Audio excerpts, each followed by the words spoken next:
Hi everyone, it's Mrs. Waldron, your art teacher, and I'm here to do part 2 of our 3D shapes drawing tutorial. These 3D shapes are super helpful for drawing things realistically, and I'll show you a few uses, but if you look around your house, look around your environment, you're going to start to notice that there are a lot of things that are these 3D shapes that will help you draw things more realistically and more three-dimensional. So let's get started.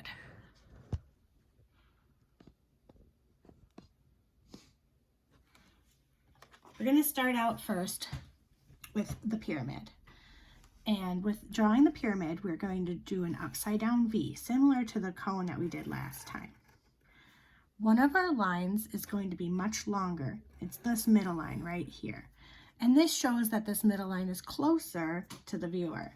Then we're going to take this line here and connect it to this line here.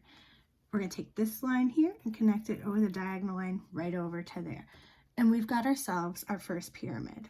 This pyramid could be like the pyramids in Giza. Let's put a few little like sand dunes, maybe a little palm tree here.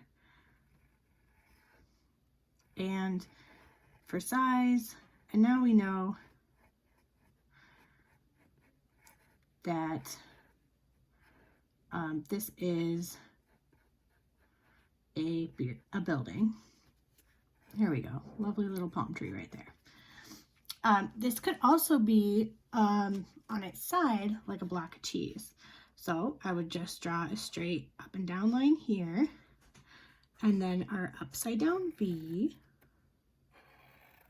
So there's our triangle, and then I'm just going to project this one like this. This would be that long one when we did it like that, and this like this. And now we have ourselves a little block of Swiss cheese. These little holes make it look more like cheese. This could also be the roof of a building. So I'm going to make another right side up pyramid. And we can spread it out real wide and then put this one much longer. And then connect these two here. And this could become like the roof of a building.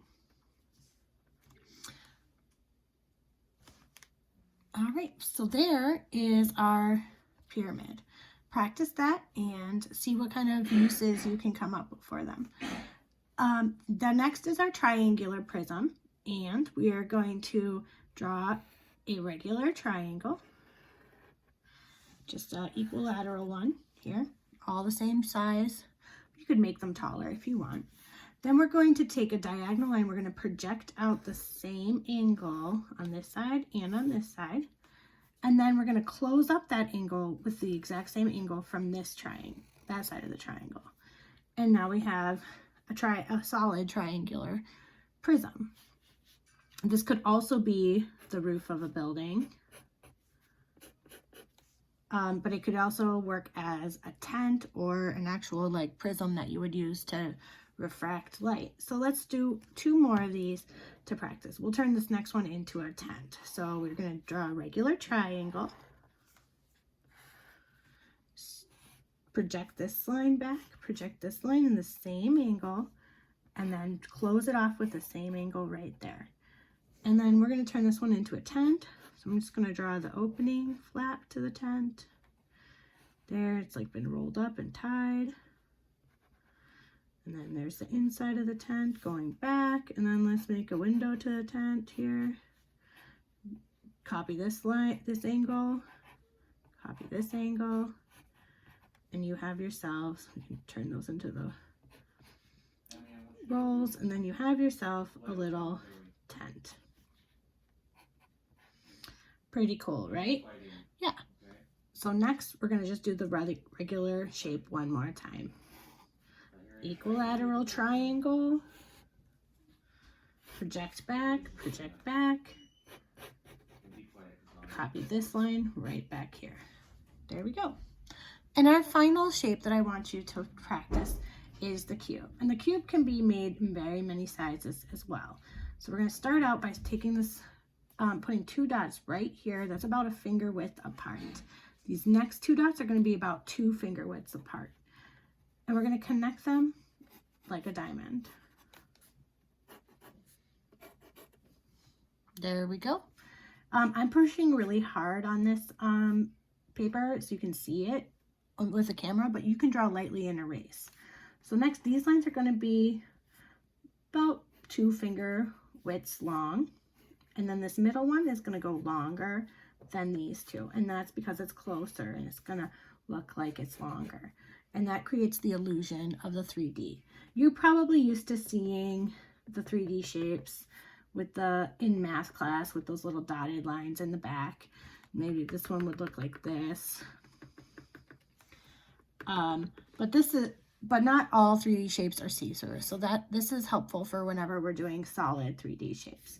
Now this cube could be a dice, it could be ice cube, it could be the base of a house or a building, and I'm going to make a really tall one for you so you can see how a skyscraper would work. So this one would be about a finger width apart. This one, about 2 finger widths apart. This one's a little bigger, but that's okay. Connect these lines with the same angle. Connect these lines with the same angle. Draw this straight down. Draw this straight down. Make this one longer. If there's ever a mistake, it's probably that this one isn't longer, or that you drew this too straight, and that it should be at an angle, the same angle as this. Yeah, you know. And then right there. Okay, so now to make this look more building-y, we can draw a straight, line up here, and then we're going to copy this angle on the top of the roof right here. Now it looks like a building with doors. That's the same way with the windows. Straight up and down for the sides of the windows. Copy this angle at the top here and at the bottom. And now it looks like a window in perspective. This will help you a whole lot when it comes to drawing boxes. We're going to draw an open box now, kind of like this example right here. And we're just going to draw, this is kind of like the Amazon box. We're going to draw 2 finger widths apart and then 4 finger widths apart to get a good size box.